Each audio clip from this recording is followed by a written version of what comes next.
Good afternoon, everyone. I think we'll get started now. Just wanted to let everyone know, obviously this is our fifth stakeholder group meeting, working on what we're calling phase 2 of kind of the STR discussion and ordinance creation. And so we've obviously opened up these meetings to the public and to watch and kind of see what's being discussed. A lot of obviously the internal kind of back and forth about some of the questions. Certainly that's been mostly for just the stakeholders on the committee. But if the committee is open, we can maybe take a few minutes of some discussions or questions maybe that they can be put in the chat too if that's how you wanted to do it if you're attending from the public. But the meeting is scheduled for just an hour, so we do kind of have to keep it limited to just the stakeholder group, but certainly we may have some time that we can open it up to the public that is on the call. So, but to get started, I'm going to put up a PowerPoint here in just a moment. I'm going to share my screen.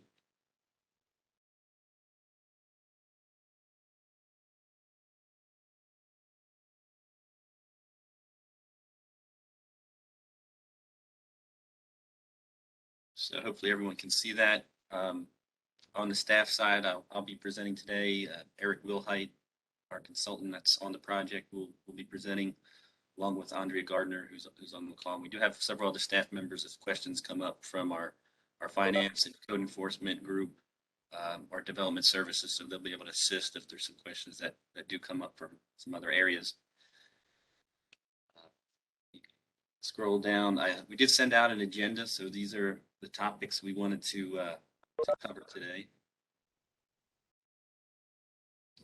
First, we just want to quickly go over some of the things that we've done so far.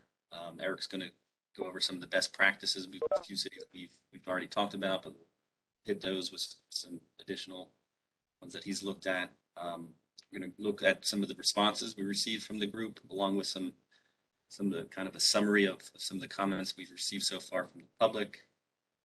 We have some kind of the development of the draft ordinance, what that schedule looks like, and then of course kind of what are the next steps moving forward. So moving on here, obviously with this issue is kind of been ongoing for a couple of years, but I'm kind of capturing really just what's occurred here in the last year that kicked off the discussion. We did have a briefing with our council back in the summer of 21, and then we continued that discussion, had a briefing. At that point, we were in process of developing a proposed registration ordinance, which ultimately went to council and got approved in January of this year. And what that ordinance did was created a registration requirement for Flower Bluff and the island. And that was for any units that were in legally zoned areas. So that requirement was effective March 15th. And as of this week, we had 758 permits that were submitted. 17 of those have been denied so far because of zoning. They were located in single family areas. And then, of course, we've been working with the stakeholder group meeting from February through May. So that's kind of what actions have taken place so far. This next slide, I'm going to turn over to Eric.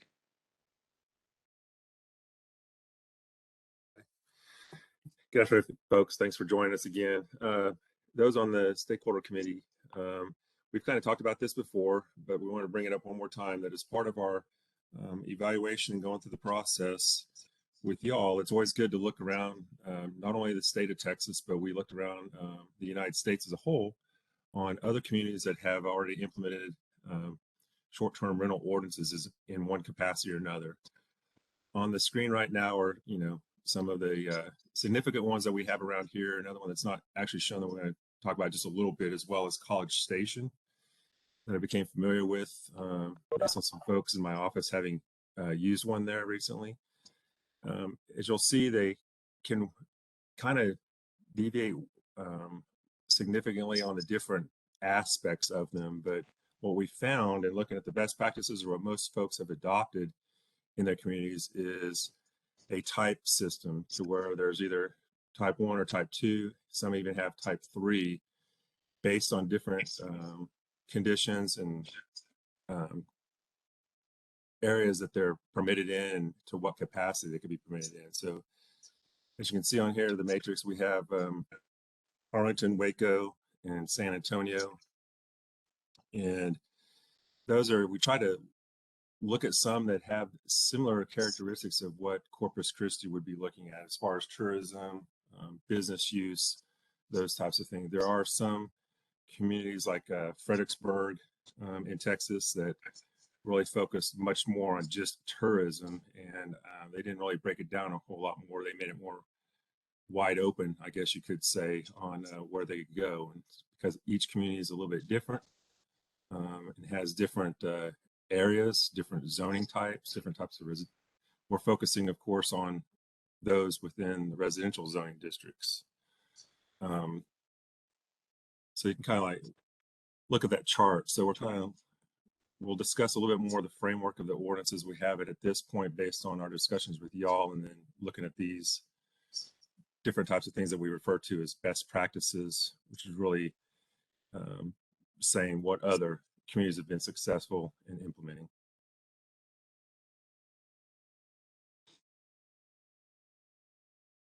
So if there's any questions, on this slide, we can kind of go through as we're doing this and cover some questions. Don't necessarily have to wait to the end to necessarily discuss it. Eric, this is Polly. Mm-hmm. How are these similar to Corpus Christi? You said you picked ones that were similar. We looked at some that had similar and some that weren't. The diverse areas that Corpus Christi has, some areas that we believe would be more tourism, some that are just natural people staying there with family that need to be in a different area. That's kind of how we, looked at it. Demographics, not necessarily, but maybe just size and population. And then also just a kind of comparison, maybe not exact similarities as far as what the community is of itself, but just had ones that have had STR ordinances in place for a year or more at this point. Which ones are we saying are similar to ours? San Antonio in many ways is similar because they do have tourism and then they have other areas. Austin, not as much as far as the tourism goes, but they did say that they do have tourism there. But theirs mainly focused on single family. Arlington is probably the one off that we kind of took because of tourism, but they restricted it more so than anybody else as far as just a general area that it's actually permitted in. San Antonio, the one that we don't actually necessarily have shown on here today is College Station, which does have business events that kind of turn into kind of tourism. And then also because of the college, they actually have a 3-tier system or type. Some of them are require owner occupied, and then others are either owner occupied or not. And each one of those types in all of these have different criteria for what makes up those different types. So is there anything that's exactly like Corpus Christi? No, but we just have to look at, pick some of them that seemed close or could give us just different examples and comparisons. So did y'all look at Galveston? Yes, and Galveston has, to remember, I have to go look and see what theirs is, but we did look at theirs. Theirs is kind of similar to a lot of these other the ones that we've discussed too. And then Port Aransas has one as well.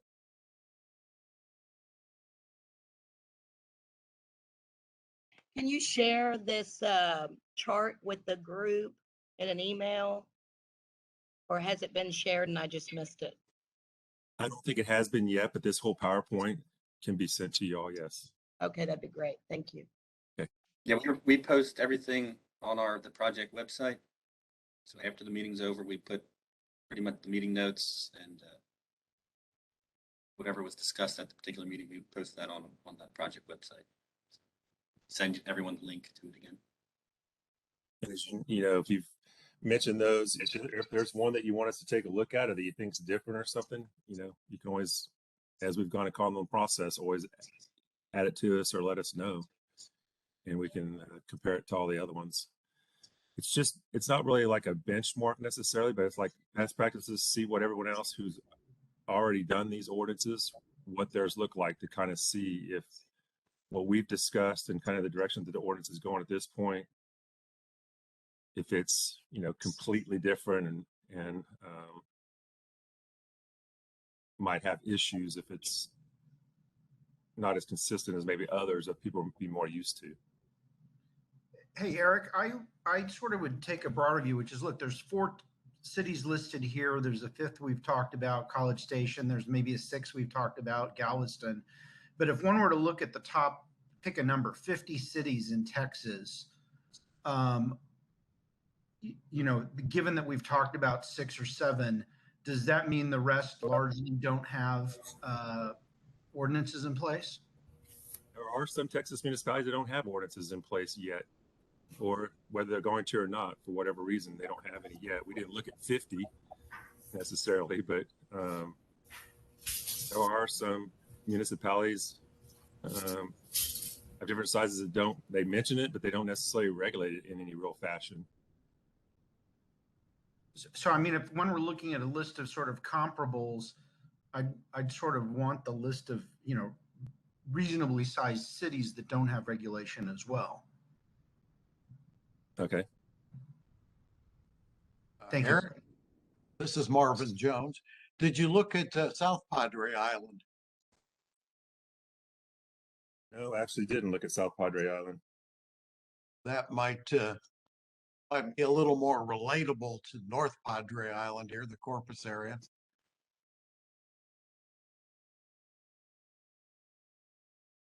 I have looked at that. I think they're pretty lax in that. I think they do allow for pretty much anywhere in South Padre, but I don't have the specifics. And this is Polly again. I don't know that South Padre relates because it's not been regulated as a bedroom community the way we have previously. It's pretty much entirely tourist, I think. Well, that's true. Yes, I mean, South Padre is for the most part like second homes. There's not a whole lot of permanent residents over the winter, or they get the winter Texans that occupy for the 3 or 4 months on the island. But yeah, that not, Corpus is obviously very unique in that we, in fact, there's not a whole lot of places across the country where the barrier island is part of this inland city. And so we do have some unique, situations that we don't necessarily have a perfect model example that has kind of facing the same types of things that we would, where you may have more workers that are more interested, or families visiting for sports or whatever in town versus the visitor that's wants to stay on the island. So it's a bit unique challenge that we have here versus some other places. Yeah, it is a unique challenge, no doubt about it. Barbara again here.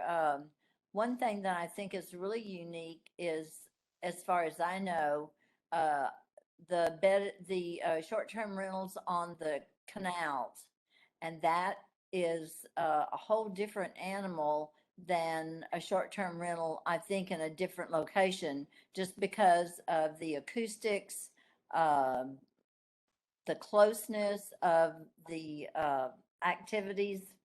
And when they come to lit on the canal, they are going to party, and it will be loud. And so I think that's one way we're a little bit unique from some of the others. Barbara, you make a great point. The canals are really a unique feature.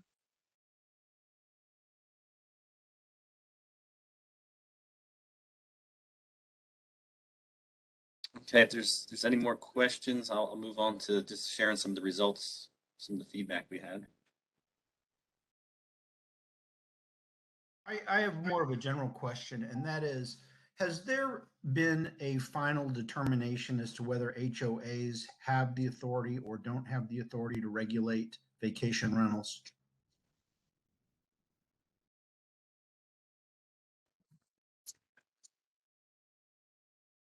Sure that we have Buck on here. I know I may depend on some of the language within the HOA. The one case I'm familiar with was the Austin one, where the courts found that I think the HOA said it couldn't be used for commercial your residential property could not be used for commercial uses, and the court found that it was not a commercial use, that it was a residential use. Even the change, it didn't matter if the person was there 3 days, 10 days, or 6 months, that it was still residential use. And that was an HOA case. What was the question again? I'm sorry. It was, can an HOA enforce or disallow STR use? I just brought up the court case example of Austin, Right. where they determined you couldn't do commercial uses within that particular HOA. They didn't necessarily have the number of days that we have in our ordinance, but they actually had on their books a commercial use, and that commercial use was not found to be a commercial use. The courts found it to still be a residential use. Yeah, to get more specific, the court ruling in that case is if an HOA is going to ban STRs, it has to be the language and the covenants have to be specific and specifically call out short-term rentals with specific verbiage, and it can't be a general no commercial activity allowed. So the answer is, I believe, yes, HOAs can restrict STRs so long as their covenant language is specific enough to identify that prohibition.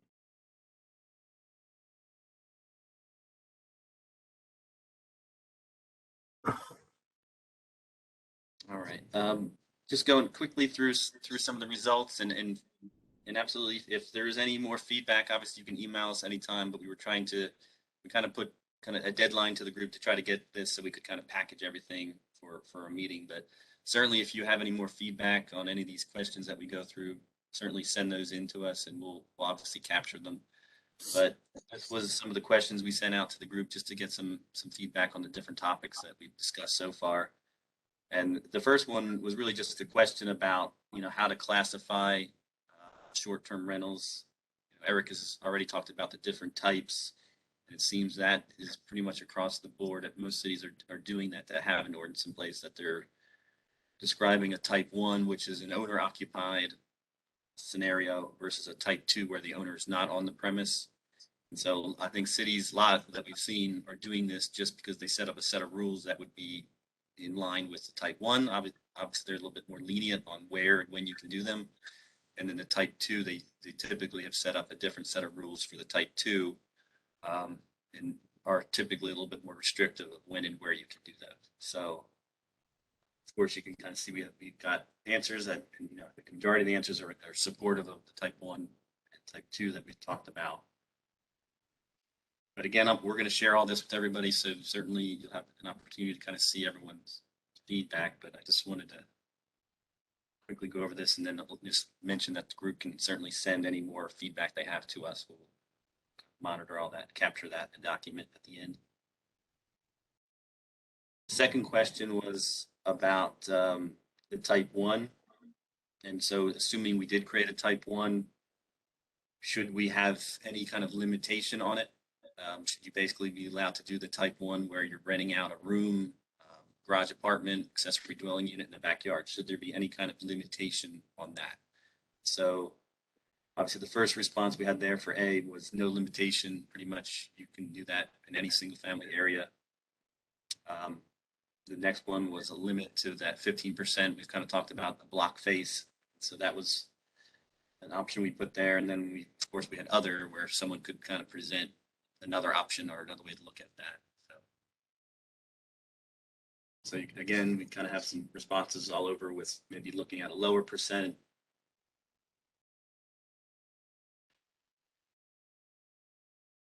And that 15 could be too high. So range of different responses to that. The third was about the type 2, basically the same question. And what limitations should there be on the type 2? Either none, the 15%, or some other type of way that it could be evaluated. And in the graphics that we had showed in the last meeting, we kind of presented what that 15% would look like. And that's typically on an average block that maybe 1 to 2 houses on a block face. So you can.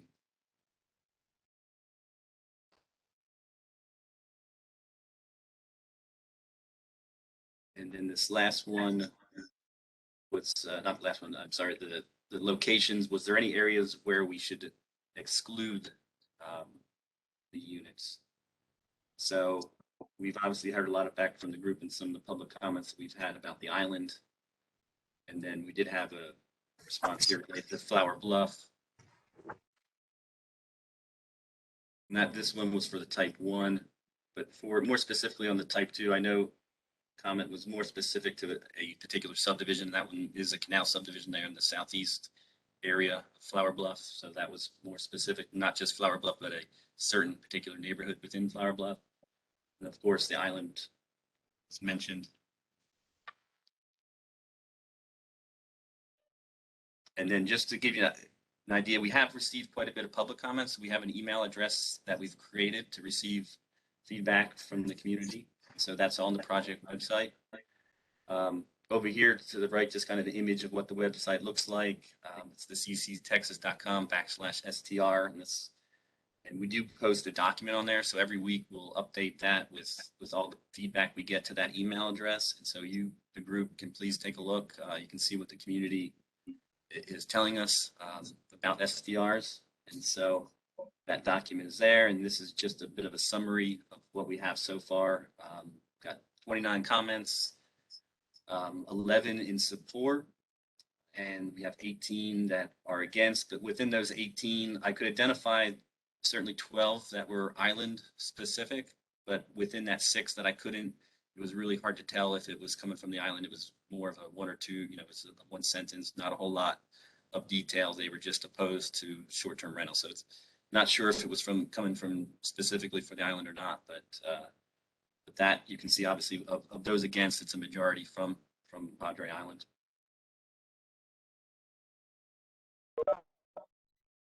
So with that, I'm going to turn it over to Eric. All right, so moving forward to stay on the schedule, we'll start taking all the information that we've gathered from these meetings, from the public input that Dan just mentioned, and all the other evaluations of best practices from other communities and such, and then start forming the draft ordinance a little bit more. We do have somewhat of a framework, but needs to be fleshed out a little bit more and more things added to it. Wanted to have this meeting again today to get in more feedback or input. Say that it's, as you can tell, it's leaning strongly towards doing a type 2 and type 1 because that allows the most flexibility and better regulatory control in those areas that don't have the owner occupied, where there has a tendency to potentially be more issues. We're still evaluating the different areas. There could potentially be areas that have additional restrictions, maybe not allowed at all, or if they are, have a process where they can go to a review process to like a specific use permit per se or something like that to go that, but that hasn't been determined yet. Or some areas completely at this point in time where it's not permitted at all. So, and then an appeals process for those that, if we do the block face percentages, density, so to speak, then if somebody in that neighborhood that it directly affects, if someone wants to come in and apply for a type 1, but that area has already met the maximum number that's allowed, that person might have an opportunity to be able to come in and give an appeal to add on what the ordinance typically requires or allows. And since the neighborhood is directly affected, they'll be the ones that are notified, just like any other particular zoning or land use case would be. Other things for getting potential the public engagement is, as Dan mentioned a little while ago, posting of a video summary outlining the ordinance, and then posting the draft ordinance so you all and everyone can go and start looking at it and make comments on it specifically. And that, of course, is more full text of what the ordinance and regulatory control would be.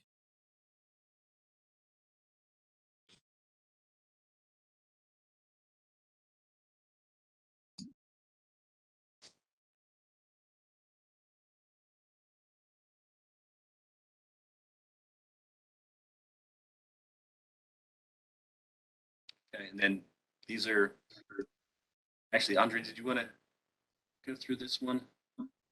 Yes, Dan, I will do Sorry. this one. Sorry. Okay. So moving along on May 6th, which is today, we're having our stakeholder advisory group meeting, which may be the last meeting. As you'll see later on, we'll talk about that. On May 17th, we plan on doing a briefing with the City Council. And on May 18th, a briefing with the Planning Commission.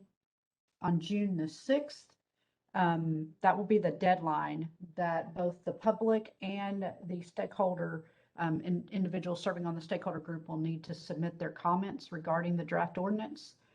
And then we are looking at a potential June 10th final stakeholder meeting if we receive a tremendous amount of public comments that we feel like need to be reviewed with the group. And then June 21st, we'll have a joint Planning Commission and City Council meeting. And that will be the first reading by the City Council. And then on June 28th, we hope to have the second reading and adoption of Phase 2. So are there any questions about our next steps? So when will, did I miss it? When will this committee have a draft to look at? The Of the committee final- won't get a draft per se, like in a meeting.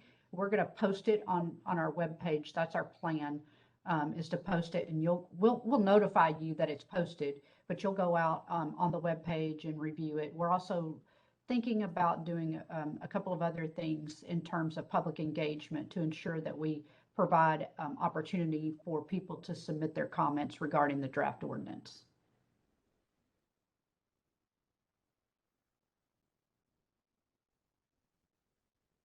Does that answer your question, Mr. Suggs?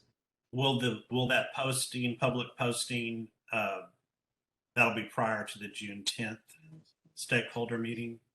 Yes, yes.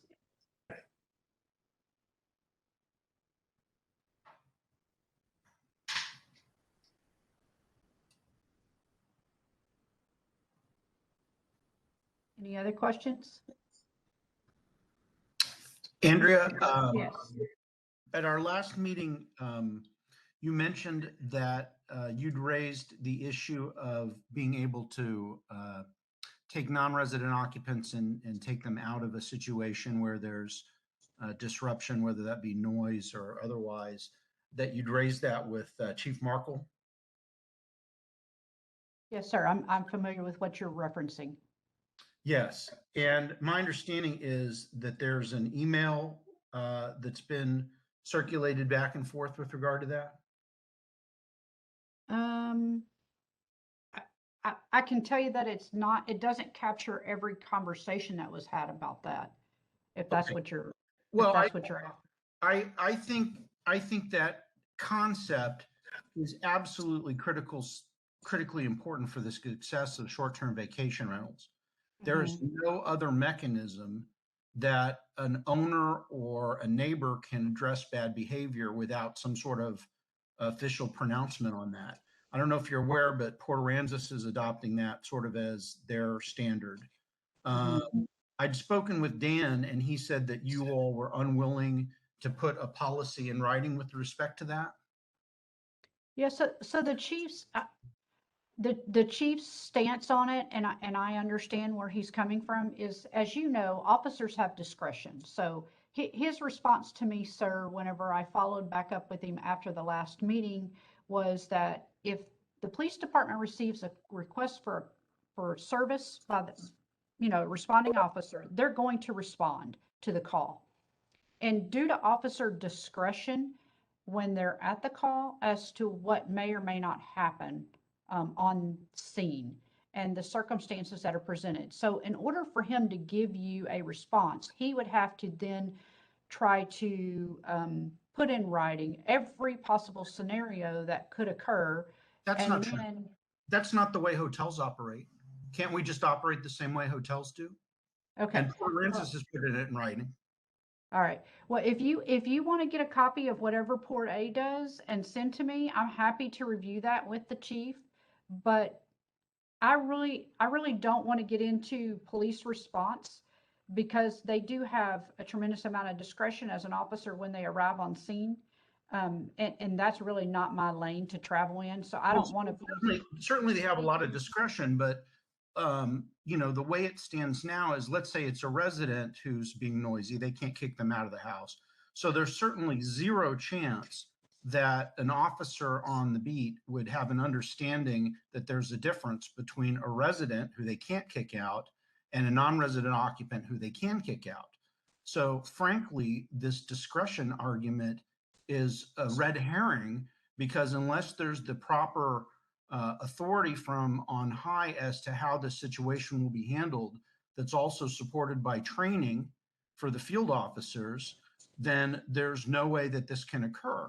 And I think that this is so important for this group, because it addresses the entirety of the problem, which is neighborhood issues, whether that be noise or otherwise, so that for this group to overlook that or to bypass it or to sweep it under the rug, I think is a disgrace. Mr. Tombaum, I completely agree with you. That is the big issue. And I guess really, of course, going back in history, we can't take that back. But if the city had enforced the rules about short-term rentals a long time ago, then we wouldn't have all of these people who are dependent on short-term rentals for their earnings. Oh, I agree with you, Barbara. Look, this is an issue that's apart from whether it's banned in Flower Bluff or otherwise. I mean, in this brave new world going forward, there's going to be lots of short-term rentals somewhere in the universe, if nothing else, at 12.5% of each of the block faces.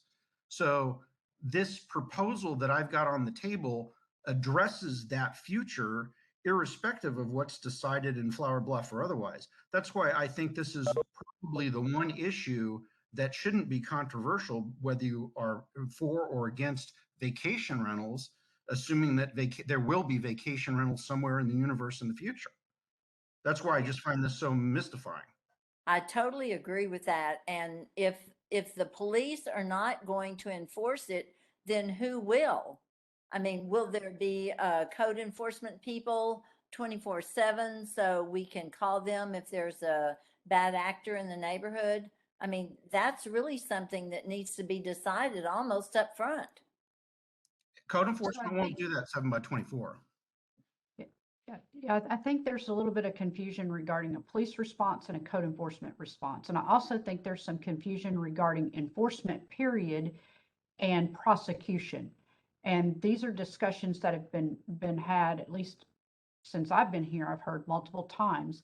And so the problem has not been necessarily with enforcement as much as it is the situation that has been presented to the city is very difficult prior to the registration ordinance requirement that was put in place on January the 11th to be able to receive the type of prosecution that would eliminate the use of and operations of STRs in single family zones because of all of the requirements that exist under the law in order for a prosecutor to prove up the case. I'm not an attorney, so I can't talk about the legalities of all of that. And I don't think that our assistant city attorney, Buck Bryce, is prepared to do that today either. And I'm also not a police officer.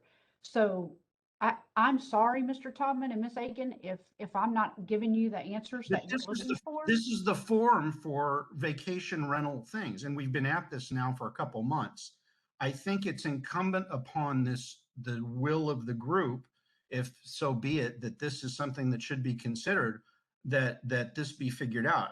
That it's swept aside, I think is bad faith. Okay, so if you want to press this issue, then I will certainly get in touch with, I'll put my mic on mute, and I will get in touch with the police chief and see if he's able to join the call, him or his assistant chief.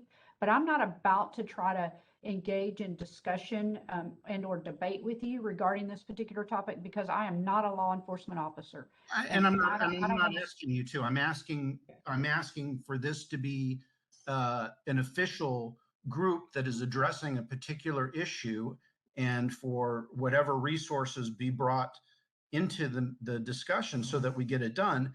as it is getting done in Port Aransas and as it is being done on behalf of the hotels. Okay, well, I can't speak to the Port Aransas because I don't have anything in writing that shows me what they did or didn't do. It's all hearsay. So if you had that information and you're willing to share it, I'm happy to share it with the police chief, and then and I'm also happy to try to get him to join this call and or his assistant chief. But like I said, I can't address this because I am not a law enforcement officer. No, I understand. And I'm also not trying to be evasive with you. I did ask as you had requested, but I also understand the police chief's response and willingness to put something in writing because the scenarios that could be presented vary from situation to situation.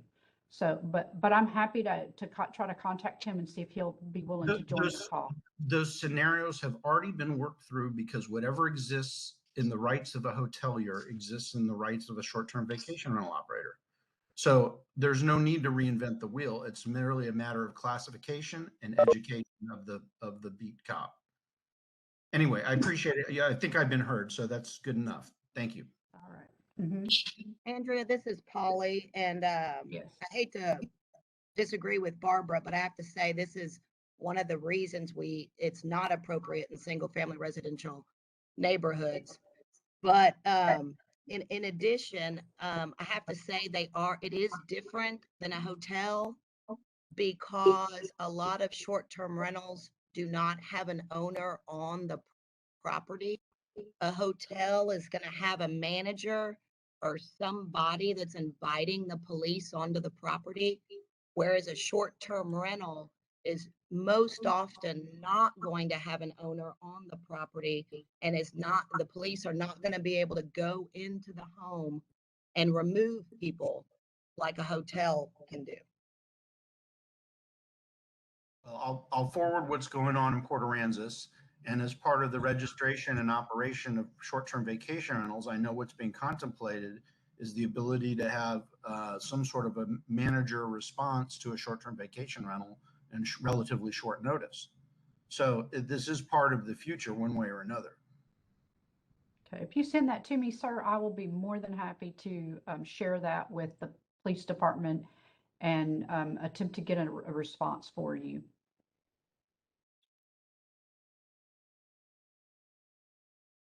Thank you.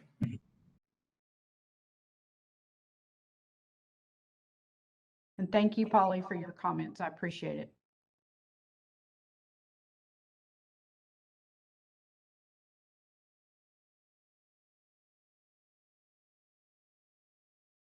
Okay, are there any other questions regarding the next steps?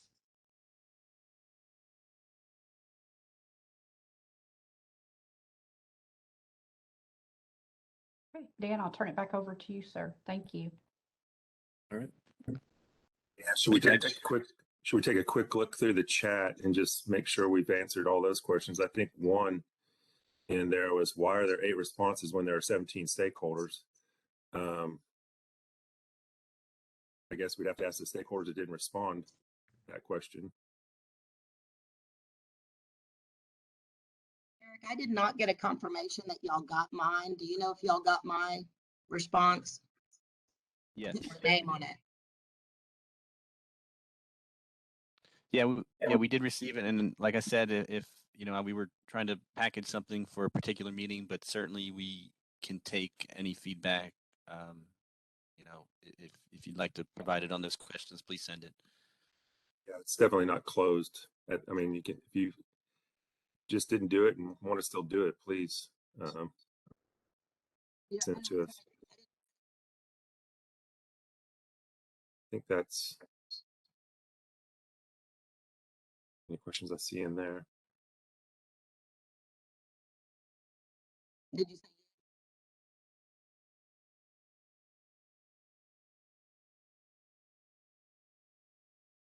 Is any other comment or questions or discussions on the items that we talked about today?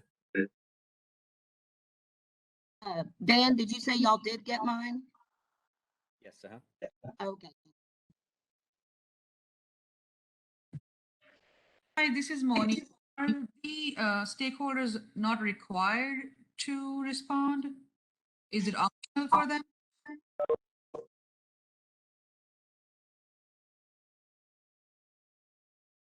In a sense, yeah, it's optional. I mean, it's not even being on the stakeholder committee isn't necessarily required, but we get a lot of input from them too. We're just trying to find an alternate means to,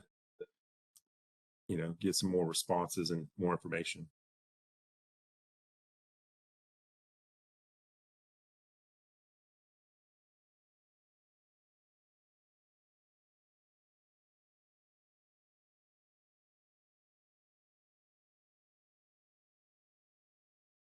Okay. Any other questions before we close? Comments? Dan, this is Marvin Jones. With the advent of the Whitecap Preserve coming on to the island, it'll no doubt be well over a year before there are properties built and occupied. But when a planned unit development, will there be any R6 within that Whitecap Preserve? Do you know? I have not seen their application for zoning yet. But Yeah, that I would know be they're in going to there. have a mixed use in there, but chances are they're going to have a lot of short-term rental in that, and it won't be an R6 zoning. So that would give a lot more short-term rental on the island in single-family properties. The POA is not opposed to that. It's private property and it's their development. We also have any number of multifamily units on the island, particularly on the west side of Park Road 22, that the POA is not opposed to short-term rentals there either. It's kind of a misconception that the islanders don't want any short-term rentals, period, anywhere at any time, and that's just not correct. They just have to be outside the single-family residential zoning as it currently exists. I just wanted to make that point clear so everyone understands the position here.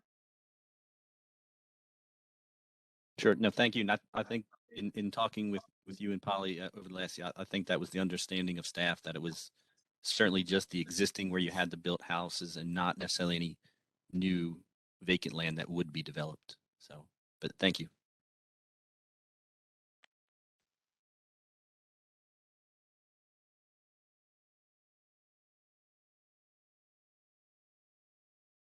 All right. If there's no other questions or comments, I think we're done, and we'll post all this information to the website. It's finished here. Dan, I did have a question. For those that have received a citation, can they still apply for a permit once it's passed? The city does the 12.5 limit or whatever the limit might be.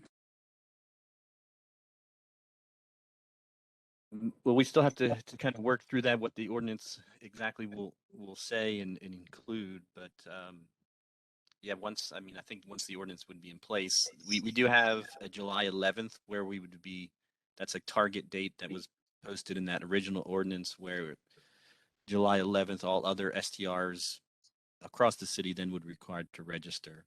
And so our goal was to have an ordinance in place before that date. And so,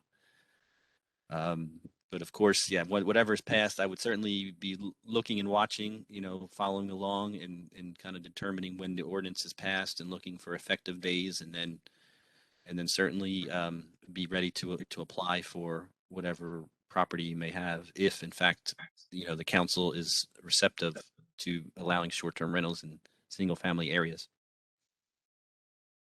I don't think the fact that if you've received a citation because you're operating technically illegally right now, that precludes you from being able to register if it does become illegal use. I think that might have been kind of a question. If you've received a citation, it doesn't eliminate you from in the future, when it is illegal use, from applying for one correctly.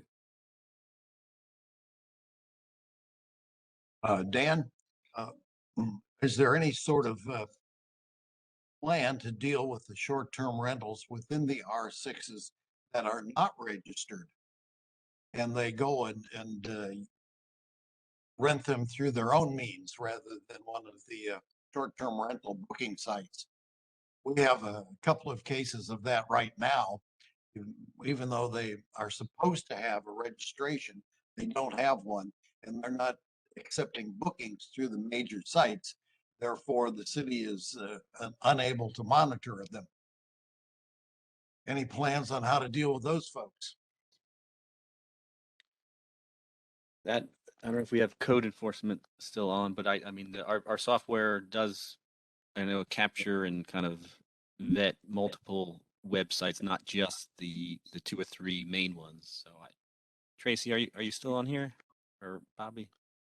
Oh, Yeah, Dan, I am. This is Tracy Cantu with Neighborhood Services. So I am familiar with what Marvin is speaking of as far as a couple of properties that are not registering on the known site. So we are working with legal on that and how to best approach that. We are still looking at addressing it as a zoning violation at this time as well.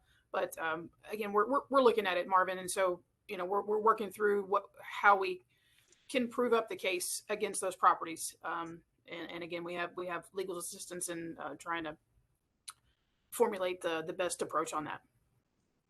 well, it's kind of interesting. One of our POA inspectors, if you will, and I walked up to the front door of one of these short-term rental places and knocked on the door and said, "Well, how you liking your short-term rental on the island?" And they said, "We love it. It's great. We'll be leaving on Sunday, unfortunately." And we don't get to, I don't know how you're going to enforce that. So it would be very nice to sit down with you and have a talk about what can be done. I know that I've been at odds with your city attorney for some time on what is required to make a case of a misdemeanor for this kind of thing, but maybe we could put a little more effort into working together. Yes, sir. We can certainly do that. I would welcome that. So we'll make some arrangements and sit down with you. Rosie is back here on the island, and Yes, sir. bless her heart, she's a nice lady, but she's a little out of her depth, I think, in this kind of situation. So maybe we can have some time together to sort that out.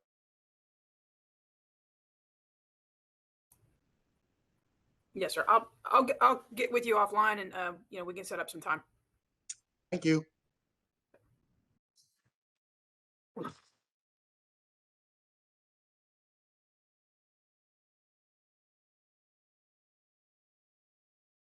All right. I'm not seeing any other questions. We can adjourn. Everyone have a great weekend. Thank you.